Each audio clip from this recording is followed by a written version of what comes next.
When my wife's father died, my lazy wife inherited his house and $33 million. Then she kicked me out saying, "Find somewhere else to live or die, I don't care. You're useless now." Days later, the lawyer laughed. "Did you even read the will?" My wife went pale because the will said, "You know what they say about death bringing out the worst in people?" Well, they weren't kidding. When my father-in-law Richard Hayes kicked the bucket last month, I figured it would be one of those somber family moments where everyone comes together, shares memories, and maybe learns to appreciate what they've got. Boy, was I living in fantasy land. Richard had been sick for months, pancreatic cancer, the kind that doesn't mess around. I'd spent countless evenings at his bedside, listening to his stories about building his business empire from scratch, watching old war movies with him when Clarissa was too busy to visit. The man had grit, I'll give him that. Came from nothing and built a fortune that would make most lottery winners weep with envy. $33 million, to be exact, plus that ridiculous mansion in the hills that looked like something out of a Hollywood movie. I thought maybe, just maybe, watching her father waste away would teach my wife Clarissa something about loss. See, I'd been through this dance before when both my parents died in a car crash 5 years ago. That grief nearly destroyed me. The kind of soul-crushing pain that makes you question everything you thought you knew about life. Clarissa had been, well, let's just say supportive isn't the word I'd use. More like mildly inconvenienced by my emotional breakdown. But Richard's death? That was supposed to be different. That was supposed to be her wake-up call about mortality and family and all that heavy stuff that makes people reevaluate their priorities. Instead, it was like Christmas morning for a spoiled brat who just discovered Santa left the entire toy store under the tree. The reading of the will was a joke. Clarissa sat there in her designer black dress, probably cost more than most people's monthly rent, with this smug little smile playing at the corners of her mouth. When the lawyer announced she'd inherited everything, the mansion, the money, the whole damn empire, she didn't even try to hide her satisfaction. Just nodded like she'd been expecting it all along. Which, knowing Clarissa, she probably had been. That's when things got really ugly. Within a week, my sweet, loving wife transformed into someone I barely recognized. Gone was the woman I'd married 7 years ago, the one who used to laugh at my stupid jokes and steal French fries off my plate. In her place was this cold, calculating stranger who looked at me like I was something unpleasant she'd stepped in. The mansion became her kingdom, and I was suddenly the court jester who'd outlived his usefulness. She started making suggestions about how I should find my own path now that she was financially independent. Because apparently, inheriting millions gives you the right to treat your spouse like expired milk. Then came that evening 3 weeks ago. I'll never forget it as long as I live. I was in what used to be our bedroom, folding laundry like some kind of domestic servant, when Clarissa walked in wearing this ice-cold expression that could have frozen hell over. "We need to talk," she said, and brother, those 4 words have never meant anything good in the history of marriage. I looked up from the pile of shirts, trying to read her face. "What's on your mind, babe?" That's when she dropped the nuclear bomb that obliterated what was left of our marriage. "Find somewhere else to live, or die? I don't care. You're useless now." Just like that. No build-up, no explanation. No, it's not you. It's me bullshit. Just pure, unadulterated venom delivered with the emotional warmth of a parking meter. I stood there for what felt like an eternity, holding one of her silk blouses in my hands, trying to process what I'd just heard. "Excuse me. You heard me, Darien. You're dead weight. I don't need you anymore. I have everything I want now, and you're just in the way." The words hit me like a sledgehammer to the chest. This was the woman I'd sacrificed everything for. The woman I'd worked 60-hour weeks to support while she found herself through yoga retreats and expensive hobbies. The woman I'd given up my own dreams for, turning down job opportunities and shelving my ambitions because her needs always came first. "Clarissa, what the hell has gotten into you? We're married. We took vows." "Oh, please." She waved her hand dismissively, like she was shooing away an annoying fly. "Those vows were made when I needed you." Things change. I've changed. My circumstances have changed. You haven't. Behind her, I caught a glimpse of her brother-in-law Marcus lurking in the doorway with this satisfied smirk on his face. He'd been hanging around more and more since Richard's death, whispering poison in Clarissa's ear about how she deserved better, how she was meant for bigger things. The guy had always resented that I'd married into the family, like I was some kind of gold digger who'd tricked his way into their precious bloodline. "So that's it?" I asked, my voice barely above a whisper. 7 years of marriage, and you're throwing me away like garbage? Don't be so dramatic. I'm giving you an out. A fresh start. Consider it a favor. A favor? She thought destroying my life was a favor.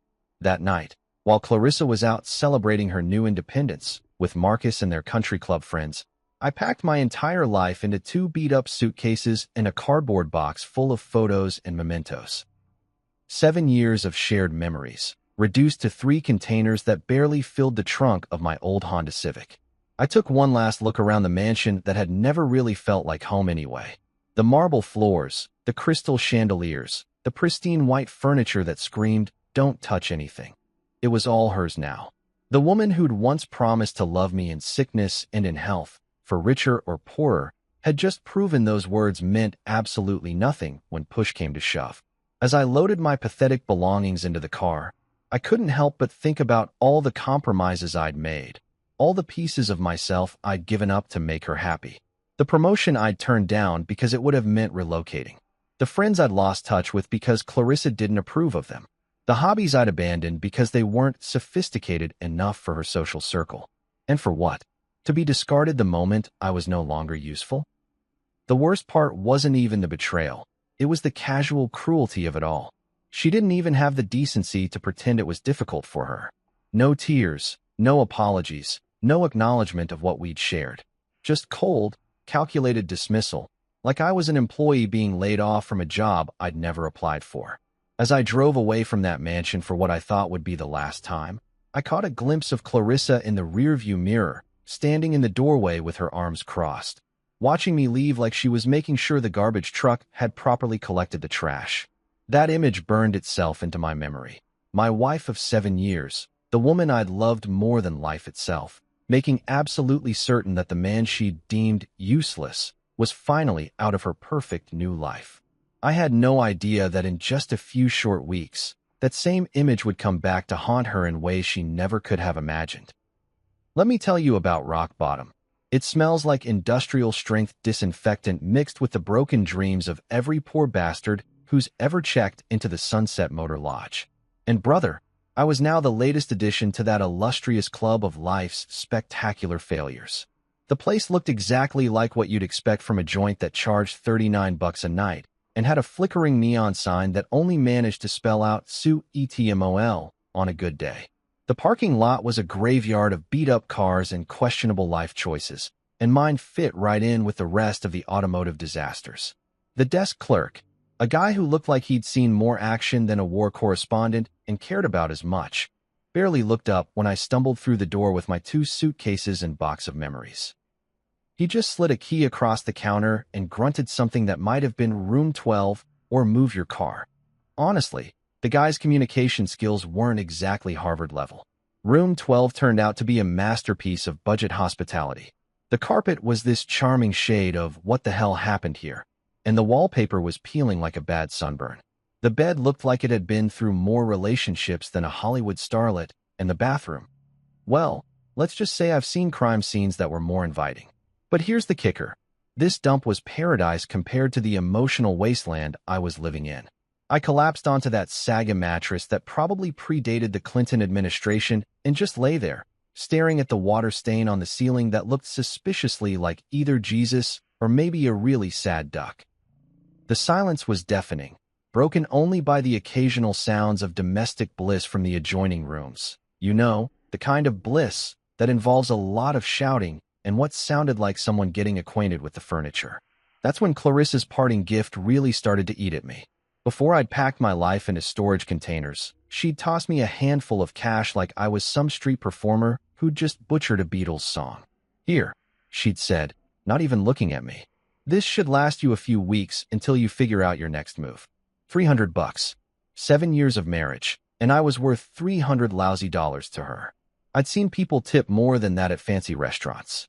But as I lay there listening to my upstairs neighbor apparently trying out for the Olympic furniture throwing team, something started gnawing at me. It wasn't just the humiliation or the betrayal, though those were doing a fine job of eating me alive from the inside. No, it was something else. Something that didn't add up. See, Richard Hayes wasn't the kind of guy who left things to chance. The man had been a perfectionist in everything. His business, his investments, hell, even the way he organized his sock drawer was like something out of a military handbook. He'd planned every detail of his empire with the precision of a Swiss watchmaker, and he'd built it from the ground up through sheer determination and an almost obsessive attention to detail. So why the hell would a guy like that just dump his entire fortune on Clarissa and walk away? I'd spent enough time with Richard over the years to know how he really felt about his daughter. Don't get me wrong. He loved her, but he wasn't blind to her faults. The man had built a business empire through hard work and sacrifice, and Clarissa's biggest accomplishment was mastering the art of spending other people's money with Olympic-level skill. Richard used to joke about it, actually. That girl could burn through a fortune faster than Sherman went through Georgia. He'd say with this mix of affection and exasperation that only a parent could manage. He knew she was entitled, knew she was lazy, knew she had about as much business sense as a goldfish. So would a guy like that really just hand over everything to someone he knew would probably blow it all on designer handbags and European vacations? The more I thought about it, the more it bugged me. Richard had always been kind to me. Hell, more than kind. He'd treated me better than his own daughter had in the last few years. We'd bonded over old movies and war stories, and he'd actually listened when I talked about my dreams and ambitions, which was more than I could say for my own wife. There was this one conversation we'd had about 6 months before he got sick. We were sitting in his study, sharing a bottle of whiskey that probably cost more than my monthly salary, and he'd looked at me with these serious eyes and said, "Darian, you're a good man. Better than this family deserves, if I'm being honest." At the time, I just figured it was the whiskey talking. But now, lying in this fleabag motel with nothing but time and regret for company, those words kept echoing in my head. The ceiling fan wheezed and clicked like it was on life support, and I found myself replaying every interaction I'd had with Richard in those final months. The way he'd looked at Clarissa sometimes, like he was seeing her clearly for the first time. The comments he'd made about making sure the right people were taken care of. The way he'd always insisted on talking to me privately about important matters. Had I missed something? Had there been signs I was too caught up in my own misery to notice? By 3 in the morning, I'd managed to convince myself I was losing it. Grief and desperation were making me see conspiracies where there were none. Clarissa had inherited everything fair and square, and I was just the discarded husband looking for some kind of cosmic justice that didn't exist in the real world. But when dawn finally crawled through those moth-eaten curtains, bringing with it the cheerful sounds of traffic and human misery, I made a decision. Call it curiosity, call it desperation, call it the last pathetic gasps of a man who'd lost everything.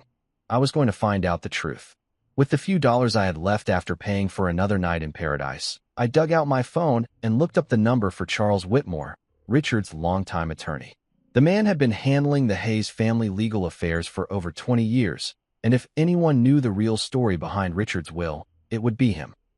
My hands were shaking as I dialed the number. This was probably going to be the most embarrassing phone call of my life. The pathetic ex-son-in-law fishing for scraps, hoping against hope that maybe there was some kind of mistake, some tiny loophole that might throw me a lifeline. But something deep in my gut told me this wasn't over. Richard Hayes had been too smart, too careful, too damn strategic to leave his life's work in the hands of someone he knew would destroy it. And if I was right, if there was more to this story than Clarissa's triumphant inheritance, then maybe, just maybe, the man she'd called useless was about to prove just how wrong she'd been. The phone rang once, twice, 3 times. When Charles Whitmore's receptionist finally answered, I took a deep breath and stepped into what I hoped wasn't just another dead end, but the beginning of something that might just change everything. Charles Whitmore's office was the kind of place that screamed old money from every mahogany-paneled surface. Walking through those doors felt like stepping into a different century, where handshake deals actually meant something and lawyers wore 3-piece suits because it was Tuesday, not because they were trying to impress anyone. The receptionist, a silver-haired woman who looked like she'd been guarding the gates of legal wisdom since the Eisenhower administration, informed me that Mr. Whitmore could see me immediately. That should have been my first clue that something was up. In my experience, lawyers don't just drop everything for broke guys who smell like cheap motel soap and desperation. But Charles? He greeted me like I was the prodigal son returning home for Christmas dinner. Darian, my boy. He practically jumped up from behind his massive desk, which was covered in more legal documents than a Supreme Court case. I've been trying to reach you for weeks. Your wife told me you'd left town. I stopped dead in my tracks. She told you what? Said you'd packed up and moved to, where was it? Arizona? Nevada? Somewhere out west, anyway. Said you wanted a fresh start after Richard's passing and didn't want to be contacted about any legal matters. The blood in my veins turned to ice water. That lying, scheming, backstabbing which had been intercepting my mail, screening my calls, basically erasing me from existence while she played queen of the castle. I should have been furious, but honestly, I was almost impressed by the sheer audacity of it all. Charles, I said, trying to keep my voice steady, I've been staying at the Sunset Motor Lodge about 15 minutes from here. I never left town, and I sure as hell never told anyone I didn't want to be contacted. The old lawyer's eyebrows shot up so high they practically disappeared into his hairline. He walked over to a filing cabinet that looked like it could survive a nuclear blast and pulled out a thick manila folder with Richard's name on it. Son, we need to talk. And I mean right now. He gestured to the leather chair across from his desk, the kind of chair that probably cost more than my car and felt like sitting on a cloud made of butter and good intentions. Charles settled behind his desk with the folder in front of him, looking at me like he was about to deliver news that would either make my day or ruin my life. Darian, what exactly did Clarissa tell you about her father's will? That she inherited everything. The mansion, the money, the whole $33 million empire. Pretty cut and dried, according to her. Charles made a noise that sounded like a cross between a chuckle and a snort. Cut and dried. That's rich. He opened the folder and pulled out what looked like the original will, thick, official-looking papers with more seals and signatures than a peace treaty. Let me ask you something, son. Did you actually see this alleged will? Were you present at the reading? I thought back to that day. Clarissa had come home from the lawyer's office practically glowing with satisfaction, waving some papers around like she'd just won the lottery. But now that I really thought about it, no, I admitted. She said it was family business, that since I wasn't a blood relative, I didn't need to be there. She brought home copies of some documents, but I never saw the actual will. Copies. Charles shook his head like I'd just told him I'd bought the Brooklyn Bridge from a guy in a trench coat. Of course she did. He turned the will around so I could see it, and my heart started pounding like I'd just run a marathon. Even upside down, I could see my name mentioned multiple times throughout the document. Darian, according to Richard's actual last will and testament, the one he signed, witnessed, and notarized in this very office, you are the primary beneficiary of his estate. The words hit me like a freight train carrying a cargo of disbelief. I'm sorry, what? The mansion, 70% of his liquid assets, controlling interest in his business holdings. It's all yours, son. Every last penny of it. I stared at the document like it was written in ancient Sumerian. But Clarissa said. Clarissa was left $10 million, Charles continued, flipping through the pages. A very generous inheritance, mind you, but it came with conditions. What kind of conditions? Charles adjusted his reading glasses and found the relevant section.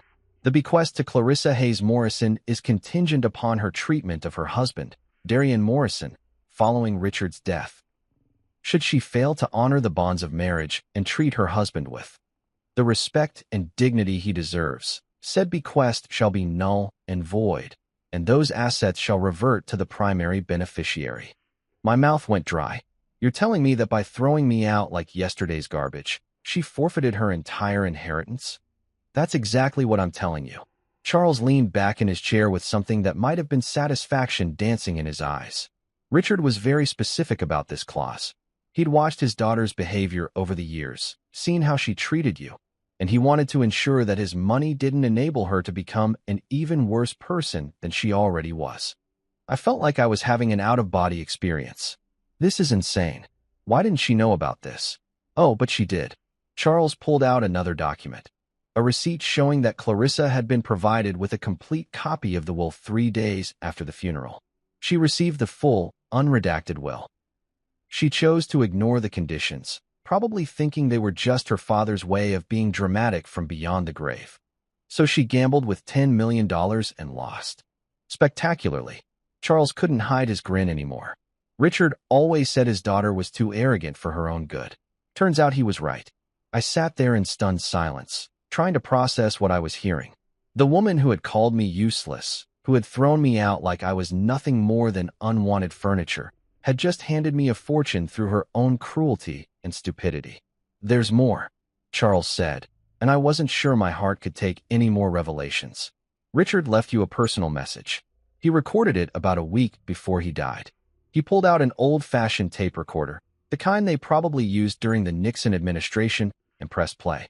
Richard's voice filled the room, weak from illness but unmistakably determined. "Darian, if you're hearing this, it means my daughter has shown her true colors. I'm sorry, son. I tried to raise her better, but some people are just born selfish. You've been more of a family to me these past few years than she ever was. Take care of what I've built. Use it wisely. And don't let her guilt you into giving her a damn penny. She made her choice." The recording ended, and I sat there feeling like I'd just been hit by emotional lightning. In the span of 20 minutes, I'd gone from being a discarded husband living in a flea-bag motel to the heir of a multi-million-dollar empire. Charles was watching me carefully, probably wondering if I was going to pass out or start laughing maniacally. Honestly, I was considering both options. "So what happens now?" I finally managed to ask. "Now," Charles smiled like a shark who'd just spotted a school of particularly tasty fish. "Now we make this official. We freeze Clarissa's access to any funds she's already touched, transfer everything into your name, and watch as the woman who called you useless realizes just how spectacularly she's screwed herself." For the first time in weeks, I smiled. A real, genuine smile that came from somewhere deep inside my chest. "Charles," I said, "let's get started. You know that feeling when you're about to drop the hammer on someone who absolutely deserves it? That sweet, almost intoxicating moment when karma finally decides to clock in for work after taking the world's longest coffee break? Yeah, that's exactly where I was sitting in Charles Whitmore's office, signing documents that were about to turn my cheating, lying, gold-digging wife's world upside down. "I need you to understand," Charles said, his pen hovering over what looked like enough legal paperwork to choke a horse. "Once we set this in motion, there's no going back. Clarissa will lose access to everything. The accounts, the credit cards, the house, all of it. Are you absolutely certain this is what you want?" I thought about those 3 weeks in the Sunset Motor Lodge, listening to the sounds of other people's broken dreams through paper-thin walls. I thought about Clarissa's ice-cold eyes when she told me to find somewhere else to live or die. I thought about the casual cruelty with which she'd discarded 7 years of marriage like it was a subscription she didn't want anymore. "Charles," I said, putting pen to paper, "I've never been more sure of anything in my life." The first domino fell within an hour. Charles had this network of contacts that would make the CIA jealous, and he put every one of them to work. Bank accounts were frozen faster than a Minnesota lake in January. Credit cards were canceled with the efficiency of a Swiss train schedule. The utilities at the mansion, electricity, gas, water, internet, even the fancy security system, were all transferred back into my name by close of business. But the real kicker was Rosa Delgado. Rosa was a private investigator who looked like she could bench press a Buick and had a reputation for finding dirt on people that would make a tabloid journalist weep with envy. Charles had worked with her on dozens of cases over the years, and when he called her about investigating the forged documents Clarissa had been waving around, she was practically salivating over the phone. "Honey," she told me during our brief introduction, "I've seen some grade-A scumbags in my time, but a woman who forges her dead daddies will to screw over her husband? That's a special kind of evil. This is going to be fun." By 5 o'clock that afternoon, Rosa had already uncovered enough evidence to sink Clarissa's little fraud scheme deeper than the Titanic. Turns out my dear wife had paid some 2-bit document forger named Jimmy the font Castellano to create a fake while using letterhead stolen from Charles's office. The guy apparently specialized in fake IDs for college kids, but Clarissa had convinced him to branch out into high-end document fraud for the low price of $50,000. The beautiful irony? She'd paid him with money from Richard's accounts, money that, according to the real will, she never had legal access to in the first place. It was like watching someone rob a bank with a gun they'd stolen from the same bank. While Rosa was busy building a case that would make the DA's office Christmas dreams come true, I decided to take a little drive. After 3 weeks of feeling like the world's biggest loser, I figured it was time to remind myself what winning felt like. I pulled up to the mansion just as the sun was setting, casting long shadows across the perfectly manicured lawn that probably cost more to maintain than most people's annual salaries. The house looked different somehow, smaller, less intimidating. Maybe that's what happens when you realize you actually own something instead of just visiting it. The front door was locked, but Charles had given me the new keys along with a smug little smile that suggested he'd been planning this moment for weeks. I let myself in like I owned the place, which, according to a stack of legal documents, I actually did. The sound of my footsteps echoed through the marble foyer, and I couldn't help but grin. 3 weeks ago, I'd been sneaking around this place like a guest who'd overstayed his welcome. Now I was home. That's when I heard it.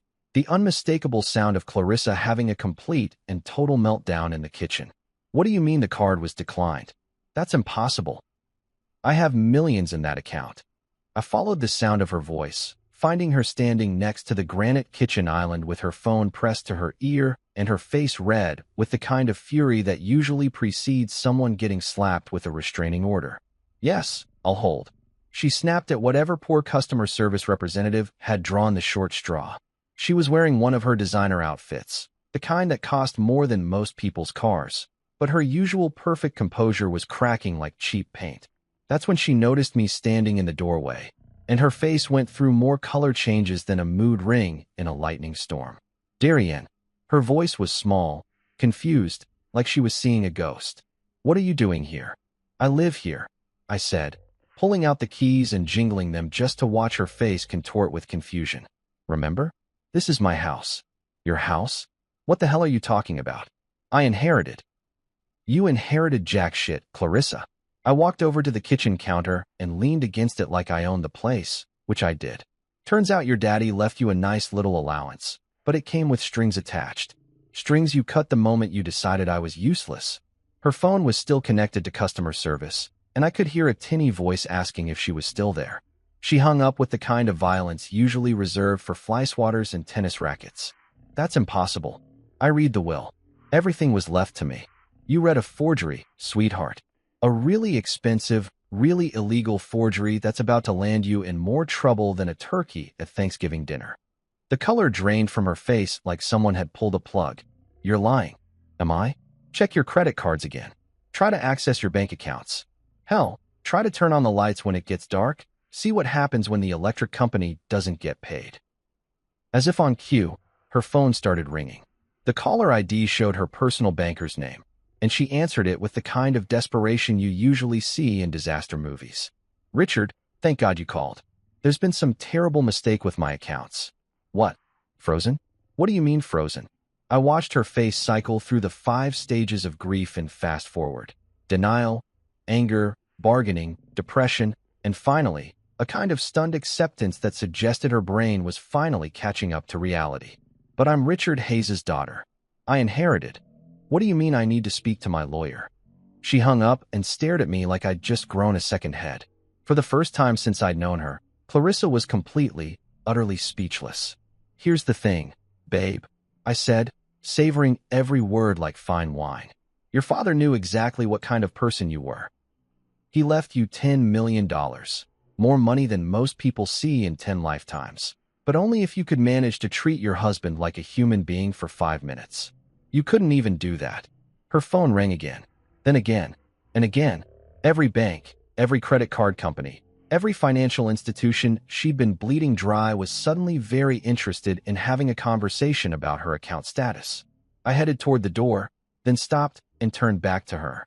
She was still standing there in shock, her phone buzzing with the sound of her entire financial world imploding. Oh, and Clarissa? I said, my hand on the doorknob. You might want to call a lawyer. A good one. Because forgery and fraud are felonies. And I hear orange really isn't your color. As I walked out of what was now officially my house, I could hear her screaming my name behind me. But for the first time in weeks, the sound of Clarissa's voice didn't fill me with dread. It sounded like music. 2 days. That's how long it took for Clarissa's carefully constructed world of luxury and entitlement to come crashing down like a house of cards in a hurricane. And let me tell you, watching it happen was better than Christmas morning, the Super Bowl, and finding $20 in an old jacket pocket all rolled into one beautiful, karma-soaked package. I'd been staying at a decent hotel downtown. Nothing fancy, but a hell of an upgrade from the Sunset Motor Lodge and its symphony of human misery. Charles had advanced me some funds from the estate, enough to get a room with actual hot water and a bed that didn't feel like it was stuffed with broken dreams and regret. The irony wasn't lost on me that I was using Clarissa's inheritance money to pay for my temporary accommodations. My phone had been ringing nonstop since the financial apocalypse began. Clarissa, her mother Eleanor, her worthless brother-in-law Marcus, even some of her country club friends, they were all calling with increasingly frantic messages that ranged from confused to desperate to downright threatening. I'd listened to a few of them just for the entertainment value, but mostly I just let them pile up like snow in a blizzard. The best one was from Clarissa herself, left at 2:30 in the morning on day one. "Darian, there's some kind of horrible mistake. Daddy left everything to me, not you. You can't seriously believe that senile old lawyer over your own wife. Call me back immediately. We need to fix this before it gets out of hand." By day two, the tone had shifted considerably. "Darian, please, you have to stop this insanity. I'm still your wife, for God's sake. Whatever Charles Whitmore told you, it's wrong. Daddy would never do this to me. He loved me. I was his little girl." That one actually made me laugh out loud. Richard's little girl, who couldn't be bothered to visit him during his final months unless she needed something. But I wasn't ready to face her yet. I needed time to process everything, to wrap my head around the fact that I'd gone from motel-dwelling reject to multimillionaire in the span of 48 hours. So I took a little vacation from reality, ordering room service and watching pay-per-view movies while Rosa Delgado and Charles Whitmore systematically dismantled every aspect of Clarissa's fraudulent little empire. Rosa called me with updates that were better than any soap opera. "Your wife tried to withdraw cash from 3 different ATMs yesterday," she told me with obvious glee in her voice. When that didn't work, she went into the bank and made such a scene that they had to call security. Apparently, she demanded to speak to the president of the bank and accused them of conspiring against her. Please tell me someone got that on video. Honey, this is the digital age. Everything's on video. I've got enough footage to make a reality show called When Rich Girls Go Broke.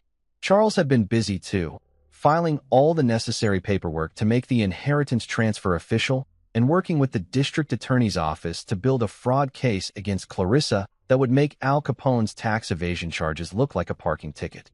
"The beautiful thing about your wife," he told me during one of our daily check-ins, "is that she's been so arrogant about this whole scheme that she left a paper trail a blind man could follow. She paid the forger with a check, for crying out loud. A check from Richard's account. But by the morning of day 3, I decided it was time to go home. Not to visit, not to negotiate, not to see if we could work things out like some kind of delusional marriage counselor might suggest. I was going home to claim what was rightfully mine and to look my lying, cheating, fraud-committing wife in the eye while I did it. The mansion looked different in the morning light, less intimidating, more like what it actually was, my house. I used my key to walk through the front door like I owned the place, which I did, and found Clarissa exactly where I expected her to be, in the living room, surrounded by empty wine bottles and tissues, looking like the aftermath of a very exclusive natural disaster. She'd clearly been crying for hours, maybe days. Her usually perfect hair looked like she'd been through a blender, her designer makeup was streaked down her face like war paint, and she was wearing the same clothes from 2 days ago, which for Clarissa was like showing up to church in a bikini. When she saw me, she practically launched herself off the couch with the kind of desperate energy you usually see in zombie movies. "Darian, thank God you're here. I've been trying to reach you for days. There's been this terrible mistake, and we need to fix it right now before everything gets completely out of control." I stayed by the doorway, keeping a safe distance between myself and the woman who was quickly transforming from ice queen to hot mess. "There's no mistake, Clarissa. Everything's working exactly the way it's supposed to." No, she said, shaking her head like she could will reality to change through sheer stubbornness. "Daddy left everything to me. I'm his daughter, his blood. You were just married into the family. Just married into the family. I repeated, letting the words hang in the air like smoke from a house fire. Is that what I was to you? Just some outsider who happened to put a ring on your finger? That's not what I meant. But her eyes said otherwise. I meant that, legally speaking, blood relations usually get screwed over by their own greed. I finished for her. Your father knew exactly what kind of person you were, Clarissa. He gave you a choice. Treat your husband with basic human decency and inherit $10 million. Or be the selfish, cruel person you've always been and get nothing. You chose nothing. That's when she tried a different approach. The waterworks kicked into high gear, and suddenly she was the grieving daughter who'd just lost her father and couldn't understand how the world could be so cruel to her. I'm still your wife, she whispered, moving closer with those big, tear-filled eyes that had probably gotten her out of trouble since she was 5 years old. We took vows, Darien, for better or worse, remember? In sickness and in health. I remember, I said, pulling out my phone and opening the voice recording app. I also remember you telling me to find somewhere else to live or die because I was useless. Would you like to hear it again? I pressed play, and her own voice filled the room with all the warmth and compassion of a glacier. Find somewhere else to live or die. I don't care. You're useless now. The sound of her own cruelty playing back to her was like watching someone get slapped by their own reflection. She stood there frozen, listening to herself destroy our marriage with surgical precision. That wasn't. I was upset. I wasn't thinking clearly. You can't judge our entire marriage based on one moment. I laughed, and it wasn't a pleasant sound. Clarissa, you spent 3 weeks treating me like garbage. You told everyone I'd left town so they wouldn't contact me about legal matters. You forged legal documents and committed fraud. This wasn't one moment. This was who you really are when you thought you held all the cards. That's when I pulled out the recording device Charles had given me, the one with Richard's message. I set it on the coffee table between us like I was placing evidence at a crime scene. Your father left you something else besides that inheritance you threw away? I said, pressing play. Richard's voice filled the room, weak from illness but strong in conviction. Darien, if you're hearing this, it means my daughter has shown her true colors. I'm sorry, son. I tried to raise her better, but some people are just born selfish. You've been more of a family to me these past few years than she ever was. Clarissa collapsed back onto the couch like someone had cut her strings. The sound of her father's disappointment, his clear preference for me over her, hit her harder than any legal document ever could. He can't have meant that, she whispered. He was sick. He wasn't thinking clearly. He was thinking clearly enough to set up a will that protected me from exactly what you did to me, I said. He knew you'd show your true colors the moment you thought you had power over me. And you did exactly what he expected. For the first time in our entire marriage, I was the one in control. I was the one with the power, the money, the upper hand. And Clarissa, the woman who had called me useless and thrown me away like garbage, was the one begging. It was the sweetest feeling I'd ever experienced. Just when I thought the circus couldn't get any more entertaining, the ringmaster herself decided to make a grand entrance. Eleanor Hayes, Clarissa's mother and the undisputed queen of looking down her nose at people she considered beneath her social status, showed up at my front door like some kind of well-dressed avenging angel with a Chanel purse and enough jewelry to fund a small country's defense budget. I was in Richard's old study, my study now, going through some of his business files when I heard the commotion downstairs. Actually, commotion might be putting it mildly. It sounded more like someone was trying to stage a hostile takeover of my foyer, complete with shouting, dramatic gestures, and what I could only assume were threats involving expensive lawyers and social ruin. Where is he? Eleanor's voice carried through the mansion like she was addressing the Roman Senate. Where is that opportunistic little weasel who's trying to steal my daughter's birthright? Charming. Always nice to know what your in-laws really think of you. I made my way downstairs to find Eleanor standing in the middle of the living room like she was posing for a portrait entitled Rich Woman Having a Meltdown. She was wearing one of those outfits that screams, I have more money than God, and I want everyone to know it. A designer suit that probably cost more than most people's cars, pearls that looked like they could choke a horse, and enough diamonds to blind a small aircraft. Clarissa was hovering nearby, looking like a scolded child who'd called mommy to fix her problems. Which, let's face it, was exactly what had happened. "Ah, Eleanor," I said, walking into my own living room like I belonged there, which I did. "What a pleasant surprise. To what do I owe this visit?" She turned to face me with the kind of look that could freeze hell over, her perfectly made-up face twisted into an expression of pure disdain. "You know exactly why I'm here, you little gold-digging parasite." "Parasite?" I laughed, settling into Richard's favorite armchair, my favorite armchair now. That's rich, coming from a woman whose entire family has been living off Richard's money for the past 30 years. Her face went through more color changes than a sunset, but she managed to compose herself with the kind of self-control that only comes from decades of practice at being condescending to people she considers inferior. "Let's skip the pleasantries, shall we?" She reached into her purse and pulled out a checkbook that looked like it had seen more action than a war correspondent. "I'm prepared to make you a very generous offer to resolve this misunderstanding." "Misunderstanding?" I raised an eyebrow. "Is that what we're calling fraud now? How very upper class of you." She ignored my comment and started writing out a check with the kind of flourish usually reserved for signing peace treaties. $2 million, she announced, tearing off the check and holding it up like it was the Holy Grail. "More money than you've ever seen in your pathetic little life. Take it, sign whatever papers need to be signed to return my daughter's inheritance, and disappear from our lives forever." I stared at the check, then at Eleanor, then back at the check. The woman was serious. She actually thought she could buy me off like some kind of discount hitman. $2 million, I repeated slowly, like I was savoring each word. "That's your opening offer?" Her eyes lit up with the kind of predatory satisfaction that suggested she thought she'd found my price. "I knew you'd see reason. You always struck me as a practical man, despite your humble origins."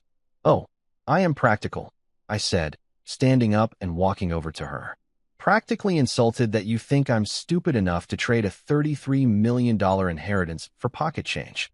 The confident smile slipped from her face like makeup in a rainstorm. "Excuse me. You heard me. Your daughter forged legal documents to try to steal my inheritance. Your dead husband left me everything because he knew exactly what kind of people his family really were. And now you're trying to bribe me into giving up what's legally mine. The balls on you people are absolutely astronomical." Eleanor's composure cracked like cheap paint. She grabbed the check back and started writing furiously. $5 million, she snapped, practically throwing the new check at me. "That's more than enough to set you up for life. You could buy a nice little house somewhere far away from here and live comfortably for the rest of your miserable existence." I picked up the check, looked at it for exactly 2 seconds, then tore it in half. The sound of expensive paper ripping seemed to echo through the room like a gunshot. "Lady, you could offer me $50 million and the answer would still be no. This isn't about money. This is about justice. Your daughter treated me like garbage, threw me away like I was nothing, and tried to steal from me using forged documents. Now she gets to live with the consequences." That's when Eleanor's mask finally came off completely. The polite society matron disappeared, replaced by something that looked like it belonged in a nature documentary about apex predators. "You ungrateful little worm," she hissed, her voice dropping to the kind of whisper that usually precedes someone getting shanked in a prison yard. "You have no idea who you're dealing with. Richard may have built this empire, but the Hayes family has connections you can't even imagine. We have friends in places that could make your life very, very difficult." "Is that a threat, Eleanor?" "It's a promise." She stepped closer, and I caught a whiff of expensive perfume mixed with something that smelled suspiciously like desperation. "You think you've won because you have some legal documents? Money and power are about more than paperwork, you pathetic little man. They're about influence, connections, the ability to make problems disappear." She paused for dramatic effect, clearly expecting me to start trembling with fear or begging for mercy. Instead, I just stood there looking mildly amused, which seemed to piss her off even more. "Richard built his fortune through some very questionable business practices," she continued, her smile returning with the kind of cold satisfaction that suggested she thought she'd just played her ace. "Offshore accounts, shell companies, payments to people who prefer to remain anonymous. The kind of business dealings that attract attention from federal agencies, if you know what I mean." Now she had my attention. "What are you saying?" "I'm saying that if the right people started looking into Richard's financial history, they might find some very interesting irregularities.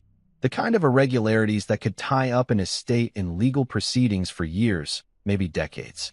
The kind that could result in asset forfeiture, criminal investigations, maybe even prison time for anyone foolish enough to benefit from ill-gotten gains. My blood ran cold. Was she talking about money laundering, tax evasion, or something even worse? Of course, Eleanor continued, clearly enjoying the look of concern that must have crossed my face.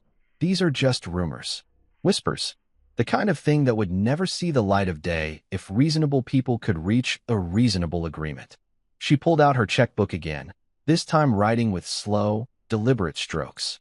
$10 million, she said, holding up the check like it was a peace treaty.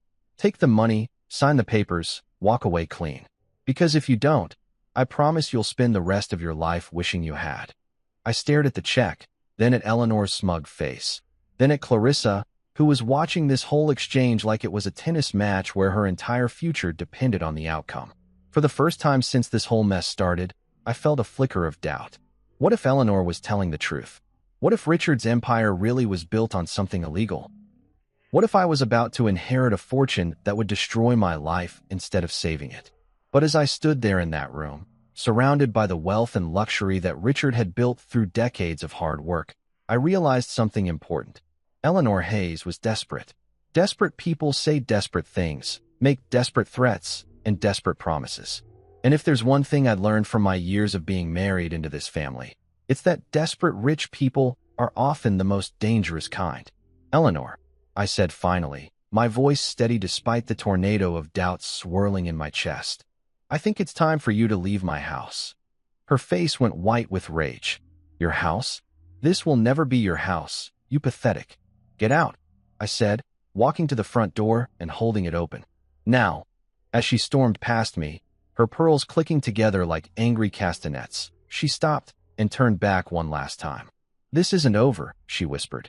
Not by a long shot. And as I watched her drive away in her ridiculously expensive car, I couldn't shake the feeling that she might be right.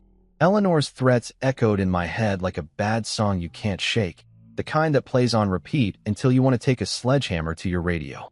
After she'd stormed out of my house with all the dignity of a pissed-off peacock, I found myself standing in Richard's study, my study, staring at filing cabinets full of business documents that suddenly felt less like treasure chests and more like potential Pandora's boxes. Was I sitting on a fortune built from blood money? Had the man I'd respected, the father-in-law who'd treated me better than his own daughter ever had, been running some kind of criminal enterprise under the cover of legitimate business? The possibility made my stomach churn like a washing machine full of regret and bad decisions. I called Charles first, because if anyone would know about skeletons in Richard's closet, it would be his lawyer of 20 years. Eleanor came to see me today, I told him without preamble. She made some interesting allegations about Richard's business practices, something about offshore accounts and federal agencies. There was a pause on the other end of the line, the kind of silence that usually means someone's either dead or thinking very carefully about what they're going to say next. Darian, Charles said finally, I think we need to meet. In person. And we need to bring Rosa. That didn't sound ominous at all. 2 hours later, we were gathered in Charles's office like some kind of legal war council. Rosa had brought a laptop and enough files to stock a small library, while Charles looked like a man who was about to perform surgery on his own reputation. Before we go any further, Charles began, I need you to understand something. Everything I'm about to tell you is protected by attorney-client privilege, both with Richard and now with you as his heir. But Eleanor isn't entirely wrong. My heart sank faster than the Titanic in an ice storm. So Richard was dirty? Not dirty, Rosa interjected, pulling up what looked like bank records on her laptop. More like creatively accounting for his civic responsibilities. What the hell does that mean? Charles leaned back in his chair and rubbed his temples like he was trying to massage away a decades-old headache. It means Richard was very, very good at finding legal ways to avoid paying taxes. Offshore shell companies, creative consulting contracts, payments to entities that existed primarily on paper. Nothing illegal, mind you, but definitely operating in the gray areas of financial law. Rosa turned her laptop around so I could see the screen. It showed a web of interconnected companies with names like Hayes International Consulting and Meridian Holdings LLC and Apex Strategic Solutions, the kind of generic business names that sound important but don't actually tell you what the hell they do. Your father-in-law was brilliant, she continued. He set up a network of companies that basically allowed him to shuffle money around like a three-card money dealer, always staying just on the right side of legal while minimizing his tax obligations to the point where the IRS probably wanted to send him a thank you card for the creative accounting lessons. I stared at the screen, trying to make sense of the financial spiderweb Richard had apparently spent decades weaving. So this is all legal? Technically? Yes, Charles said. Ethically questionable? Absolutely. The kind of thing that would attract unwanted attention from federal agencies if someone decided to make noise about it? You bet. That's when it hit me. Eleanor wasn't threatening to expose criminal activity. She was threatening to expose aggressive tax avoidance strategies that, while legal, would tie up Richard's estate in investigations and audits for years. She was trying to make my inheritance so toxic that I'd walk away just to avoid the hassle. So what you're telling me, I said slowly, is that Richard was basically a financial ninja who figured out how to legally screw the government out of tax money, and Eleanor's threatening to rat him out to cause me headaches? In layman's terms? Pretty much, Rosa grinned. Your father-in-law was playing 4D chess, while everyone else was playing checkers. But something still bothered me. If this is all above board, why would Eleanor think it could destroy me? Why would she be so confident that exposing it would get me to back down? Charles and Rosa exchanged a look that made my anxiety spike like a heart monitor in an emergency room. Because, Charles said carefully, there's one more thing you need to know. He pulled out another folder, this one thicker than the others and sealed with enough legal tape to suggest its contents were either extremely important or extremely dangerous. 3 months before Richard died, he came to see me, not about his will, not about his medical condition, but about this. He gestured to the sealed folder. He said he'd been contacted by someone from the Treasury Department, someone asking questions about his business practices. The room suddenly felt about 20 degrees colder. What kind of questions? The kind that suggests someone had been looking very closely at his financial activities for a very long time, Rosa said. The kind that suggests maybe Richard's creative accounting had finally attracted the wrong kind of attention. But here's the thing, Charles continued, breaking the seal on the folder with the solemnity usually reserved for reading last rites. Richard wasn't worried about the investigation. In fact, he seemed almost relieved.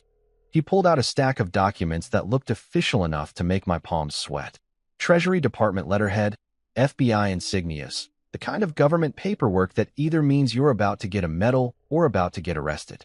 Darian, Charles said, looking me straight in the eye. Richard had been working with federal authorities for over 2 years. Everything you're inheriting, the money, the businesses, all of it, was part of an authorized operation to track down actual money launderers and tax evaders. I felt like someone had just told me that gravity was optional and the sky was actually purple. You're telling me Richard was an undercover agent? Not exactly, Rosa said, taking over the explanation with the kind of enthusiasm that suggested she'd been dying to tell this story. More like a very well-compensated informant. The Fed suspected that some of Richard's business associates were using similar shell company setups for actual criminal purposes, drug money, human trafficking, the really nasty stuff. They needed someone on the inside who understood how these financial networks operated. She pulled up another screen on her laptop, this one showing what looked like an organizational chart that would make a conspiracy theorist weep with joy. For 2 years, Richard fed information to the Treasury Department and the FBI about suspicious financial activities in his business circles. Every questionable transaction, every shady deal, every offshore account that smelled fishy, he documented it all and handed it over to the authorities. Charles leaned forward, and for the first time since I'd known him, the old lawyer looked genuinely excited. The beautiful part is that Eleanor has no idea. She thinks she's threatening to expose Richard's crimes, but what she'd actually be exposing is a federal investigation that resulted in the arrests of 15 major financial criminals and the seizure of over $100 million in illegal assets. I sat there in stunned silence, trying to process the fact that my supposedly crooked father-in-law had actually been Batman in a business suit, fighting financial crime from the inside, while maintaining the perfect cover of a slightly shady businessman.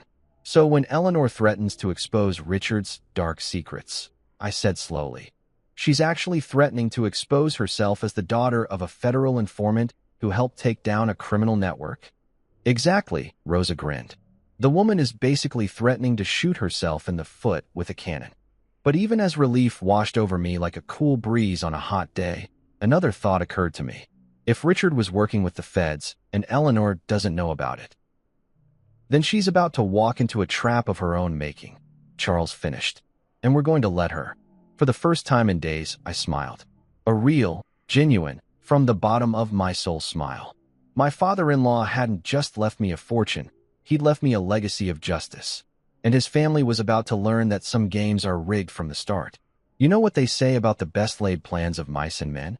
Well, sometimes those plans involve wearing a wire to dinner with your lying, scheming ex-wife and her equally crooked mother while federal agents listen in from a van parked outside your house. Not exactly what I'd pictured when I signed up for marriage 7 years ago, but life has a funny way of throwing you curveballs when you're expecting fastballs. After discovering that Richard had been working with the feds, Charles made a phone call that changed everything. Within 6 hours, I was sitting across from Agent Sylvia Martinez of the FBI, a woman who looked like she could bench press a Buick and had the kind of no-nonsense attitude that made you want to confess to crimes you'd never even thought about committing. "Mr. Morrison," she said, settling into the chair across from me in Charles's office. "Your father-in-law was instrumental in helping us build cases against some very dangerous people. His cooperation led to multiple arrests and the seizure of significant criminal assets." "So I've been told," I said, still trying to wrap my head around the idea that Richard had been living a double life as some kind of financial superhero. "But what does that have to do with me?" Agent Martinez smiled, and it was the kind of smile that usually preceded someone having a very bad day. "Your wife and mother-in-law are about to make a very big mistake. They're going to try to blackmail you with information about Richard's business dealings, not knowing that everything they think they know about him is exactly what we wanted his criminal associates to believe." She pulled out a small device that looked like something out of a spy movie, the kind of wire that probably cost more than my old car and was about as sophisticated as a NASA satellite. "We'd like you to wear this during your next conversation with them. Let them make their threats. Let them try to extort you. Let them dig themselves deeper into a hole they don't even know they're standing in." I stared at the device like it might bite me. "You want me to set up my own wife?" "Mr. Morrison, your wife forged legal documents, committed fraud, and is now attempting to extort money from you using false information about federal investigations. She set herself up. We're just giving her enough rope to hang herself with." Charles leaned forward, his eyes twinkling with the kind of mischief that suggested he'd been looking forward to this moment for years. "Darian, think about it. Clarissa threw you away like garbage when she thought she had all the power. Now she's about to discover what real power looks like." That evening, I was back at the mansion, wearing a wire that felt like it was burning a hole through my chest. The FBI surveillance van was parked 3 houses down, disguised as a cable repair truck. Agent Martinez and her team were listening to every word through equipment that could probably pick up a whisper from orbit. Right on schedule, Clarissa and Eleanor showed up at my front door like a pair of well-dressed vultures circling a particularly appetizing carcass. They'd clearly coordinated their outfits. Eleanor in her usual armor of pearls and entitlement, Clarissa in a black dress that was probably supposed to make her look grieving and sympathetic, but mostly just made her look like she was attending her own funeral. "Darian," Clarissa said as I let them in, "thank you for agreeing to see us. I know things have been difficult between us lately." "Difficult," I repeated, leading them into the living room. "Is that what we're calling attempted fraud now?" Eleanor shot me a look that could have frozen hell over twice. "Let's dispense with the hostile theatrics, shall we? We're here to discuss a mutually beneficial arrangement." They'd brought a briefcase, an actual briefcase, like we were conducting some kind of arms deal in a Cold War spy novel. Eleanor set it on the coffee table with the kind of ceremony usually reserved for signing peace treaties. "Inside this case," she announced with all the drama of a game show host, "are copies of documents that prove your precious Richard was involved in some very questionable business practices. Money laundering, tax evasion, payments to entities that the IRS would find very, very interesting. She opened the briefcase to reveal stacks of papers that looked official enough to fool someone who didn't know any better. Bank statements, wire transfer records, correspondence with shell companies. It was an impressive collection of evidence that would have been devastating if it weren't exactly what the federal government had wanted Richard's associates to see. These documents, Clarissa chimed in, clearly reading from a script they'd rehearsed, could tie up Daddy's estate in federal investigations for decades. Every penny you think you've inherited could be frozen, seized, or forfeited as the proceeds of criminal activity. I played my part perfectly, letting my face show just enough concern to keep them talking. What exactly are you proposing? A simple trade, Eleanor said, pulling out a contract that looked like it had been drafted by the devil's own legal team. You sign over the estate to Clarissa, we make these documents disappear forever, and everyone walks away clean. And if I refuse? Eleanor's smile was sharper than a surgeon's scalpel. Then copies of these documents find their way to the IRS, the FBI, the Treasury Department, and every financial crimes unit on the Eastern Seaboard. Your life becomes a living hell of audits, investigations, and legal fees that would bankrupt a small country. Clarissa leaned forward with the kind of fake sympathy that made my skin crawl. We don't want to hurt you, Darien. We're trying to protect you from something that could destroy your life. Take the settlement, walk away with enough money to live comfortably, and forget this whole nightmare ever happened. How much? I asked, making my voice sound defeated. $5 million, Eleanor said promptly. More than generous for someone in your position. My position? Someone who's about to inherit a criminal empire, Clarissa said, her mask slipping just enough to show the venom underneath. Someone who's too stupid to realize that he's walking into a trap that could land him in federal prison. That was the moment I knew they'd sealed their fate. Extortion, threats, conspiracy to commit fraud. Agent Martinez was probably taking notes faster than a court stenographer on amphetamines. You know what? I said, standing up and walking to the window where I could see the fake cable truck in the distance. I think I need some time to consider your generous offer. Time. Eleanor's voice rose to the kind of pitch usually reserved for dog whistles. You don't have time. Every day you delay increases the risk that someone else discovers what we know. Maybe a week, I said, turning back to face them. Just to get my affairs in order, make sure I understand all the implications. That's when Eleanor lost it completely. The polite society matron vanished, replaced by something that belonged in a nature documentary about predatory reptiles. You listen to me, you ungrateful little parasite, she hissed, standing up so fast she knocked over her chair. We're offering you a way out of this mess, and you're going to take it. Because if you don't, I will personally make sure that your pathetic life becomes a living nightmare. I have friends in the federal government, friends who owe me favors, friends who would be very interested to know about Richard's criminal activities. Criminal activities, I repeated calmly, such as money laundering. Clarissa practically shouted. Tax evasion, conspiracy, fraud. Everything in that briefcase proves that Daddy was a criminal, and you're about to inherit the proceeds of his crimes. That's when the front door burst open like something out of an action movie. Agent Martinez and 3 other federal agents swept into the room with the kind of coordinated precision that suggested they'd done this dance before. FBI, Martinez announced, her weapon drawn but pointed at the floor. Everyone stay where you are. The look on Eleanor's face was priceless, like she'd just discovered that gravity was optional and she was about to fall upward into space. Clarissa actually screamed, a high-pitched sound that probably scared every dog in a 3-block radius. Eleanor Hayes, Martinez continued, producing handcuffs with the kind of professional efficiency that suggested she really enjoyed her job. You're under arrest for attempted extortion, conspiracy to commit fraud, and obstruction of a federal investigation. Obstruction? Eleanor sputtered as the cuffs clicked into place. What federal investigation? The one your husband was helping us conduct for the past 2 years, Martinez replied with obvious satisfaction. The one that resulted in multiple arrests and significant asset seizures. The one you just tried to blackmail his heir about. Clarissa was next, her cuffs applied while she screamed about lawyers and constitutional rights, and how this was all a terrible mistake. But as they led her toward the door, she turned back to me with a look of pure, undiluted hatred. You set us up, she spat. You betrayed your own wife. I looked her straight in the eye as Agent Martinez read her rights. Clarissa, you tried to erase me from existence. You forged legal documents, committed fraud, and then tried to extort me when that didn't work. I didn't betray you. I just let you hang yourself with your own rope. As they loaded my ex-wife and her mother into the back of federal vehicles, I couldn't help but think about that first night in the Sunset Motor Lodge when I'd thought my life was over. Turned out it was just beginning. The federal courthouse looked like something out of a legal drama.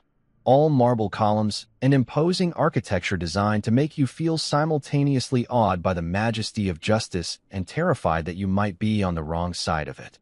I was sitting in Agent Martinez's office 3 days after the arrests, watching her flip through a file thick enough to stop a small caliber bullet while she explained exactly how deep this rabbit hole went.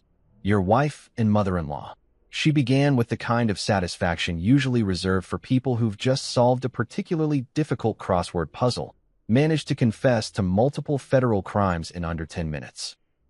It's actually impressive in its own way, like watching someone set a world record for self-destruction.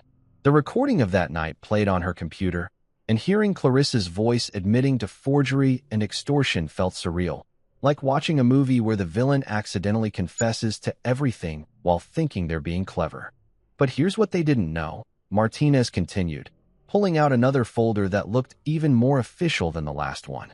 What nobody knew, except for me, my direct supervisor, and Richard himself.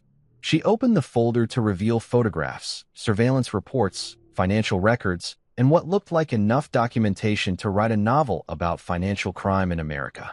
At the center of it all was Richard's face, looking exactly like the man I'd known, serious, determined, and apparently living the kind of double life that would make James Bond jealous.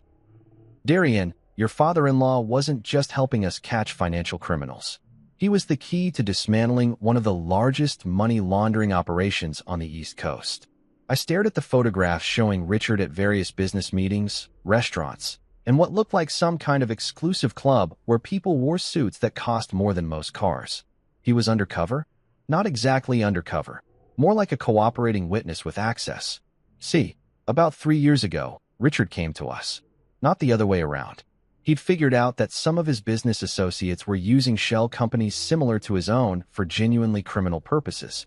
She pulled out a chart that looked like something you'd see in a crime movie. Names connected by red string, photographs of stern-looking men in expensive suits, and financial flows that resembled a spider web designed by someone with a PhD in complexity theory. Marcus Valdez, Tommy the Fish Marconi, Elena Kozlova. These people weren't just avoiding taxes like Richard. They were washing money for drug cartels, human trafficking operations, and arms dealers. We're talking about billions of dollars in criminal proceeds flowing through legitimate-looking businesses. The names meant nothing to me, but the photographs did. I recognized a few faces from Richard's social events. Men who'd seemed perfectly respectable at charity galas and country club dinners. Men who'd shaken my hand and asked about my golf game while apparently running criminal enterprises on the side. Richard could have just walked away, Martinez continued. Could have kept his mouth shut and his hands clean. Instead, he came to us and said he wanted to help bring them down. She pulled out what looked like a personal letter, handwritten on Richard's familiar stationery. He wrote this after his cancer diagnosis, about 6 months before he died. It's part of the case file now, but I think you should read it. I took the letter with hands that weren't quite steady. Richard's handwriting was still strong despite his illness, and reading his words felt like having a conversation with a ghost. Agent Martinez, I know I don't have much time left, and there are things I need to make sure you understand. I didn't cooperate with your investigation because I was afraid of going to prison, or because I wanted some kind of deal for myself. I did it because I realized that my pursuit of financial advantage had put me in the same circles as genuinely evil people, and I couldn't live with myself if I didn't try to stop them. Asterisk. I've built a fortune through legal but ethically questionable means. I won't pretend otherwise. But these people, Valdez, Marconi, the others, they profit from human suffering in ways that make my tax avoidance look like jaywalking. If my information can help put them behind bars, then maybe some good can come from the mistakes I've made. Asterisk. I'm leaving everything to Darian because he's the only person in my family who has genuine integrity. My daughter has become everything I hoped she wouldn't: entitled, cruel, and willing to hurt others for personal gain. My wife Eleanor has enabled that behavior for years. But Darian, he's a good man who deserves better than the family he married into. Asterisk. Please make sure he understands that every dollar he inherits is legitimate, not just legally, but morally. The government has verified that all assets in my estate come from lawful sources. He doesn't need to feel guilty about benefiting from my cooperation with your investigation. He's earning it by being the kind of person worthy of inheriting it. Asterisk. Use him well, Agent Martinez. He's stronger than he knows. Asterisk. I set the letter down with tears I didn't realize I'd been holding back. Richard hadn't just left me money, he'd left me vindication. Proof that someone had seen my worth when everyone else, including myself, had written me off as useless. The beautiful irony, Martinez said with a grin that suggested she'd been saving this revelation for last, is that Eleanor's threats were completely backwards.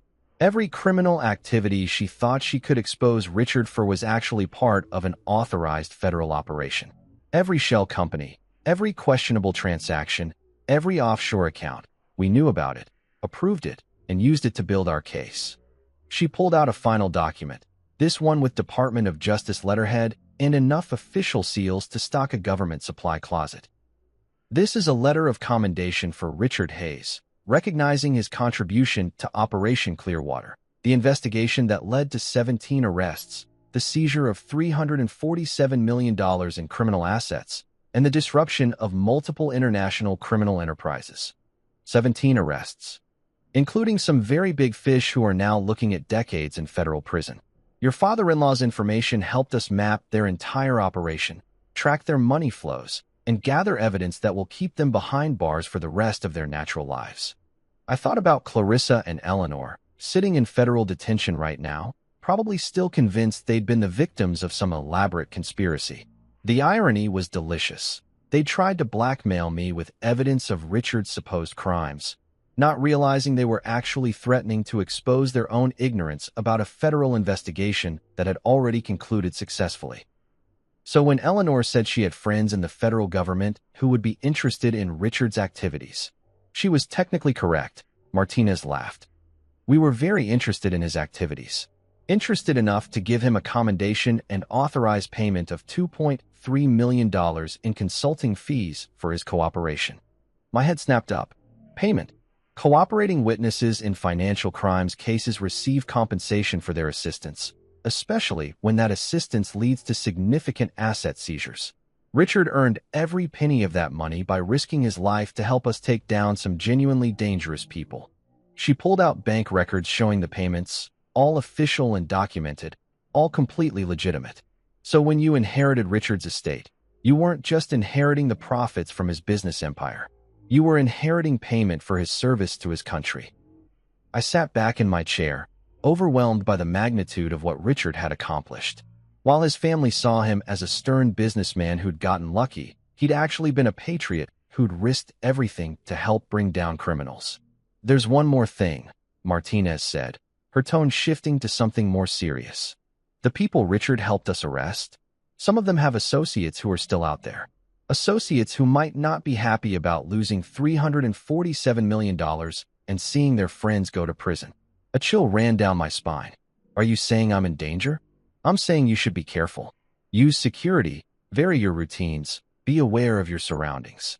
Most of these people are smart enough to know that revenge wouldn't bring their money back, but not all criminals are smart. As I left the federal building that day, I realized that Richard hadn't just left me a fortune, he'd left me a legacy. A legacy of justice, of choosing to do the right thing even when it was dangerous, of using whatever advantages you had to make the world a better place. My wife had called me useless. My mother-in-law had called me a parasite. But Richard had called me worthy, and he'd been right all along. 6 months later, the mansion didn't feel like Richard's house anymore. It felt like home. My home. I'd redecorated the place from top to bottom, replacing Eleanor's gaudy taste with something that actually reflected who I was instead of who I was supposed to impress. The library had become my office, filled with plans for my newest project, and Richard's old study was now something I was particularly proud of. The Whitmore Foundation for Family Integrity wasn't just some tax write-off charity. It was my chance to help other people who'd been screwed over by greedy relatives and manipulative spouses. Men and women who'd been discarded like yesterday's garbage when they were no longer useful. People who needed legal help to fight back against family members who thought love was conditional on bank account balances. We'd already helped dozens of cases. Wives whose husbands had hidden assets during divorce proceedings. Adult children whose parents had been manipulated into changing their wills by gold-digging caregivers. People like me, who'd been written off as worthless until they proved otherwise. Clarissa was doing 18 months in federal prison for fraud, extortion, and conspiracy. Eleanor got 2 years for the same charges plus obstruction of justice. Their letters arrived every week like clockwork, desperate pleas for forgiveness, promises that they'd changed, explanations about how prison had taught them the error of their ways. I never opened them. The woman who'd called her husband useless was probably sharing a cell with someone who'd appreciate that kind of irony. The mother-in-law who'd thought she could buy her way out of any problem had discovered that federal judges don't accept bribes or take personal checks. Sometimes I'd stand on the balcony where Richard used to watch the sunset, holding a glass of his favorite whiskey and thinking about how much had changed. The scared, broken man who'd packed his life into 2 suitcases was gone, replaced by someone who understood his own worth. Charles had been right about one thing. Sometimes the pawn really does become the king. And this king? This king wasn't interested in ruling through fear or money or manipulation. I was building something better than an empire. I was building a legacy that would have made Richard proud.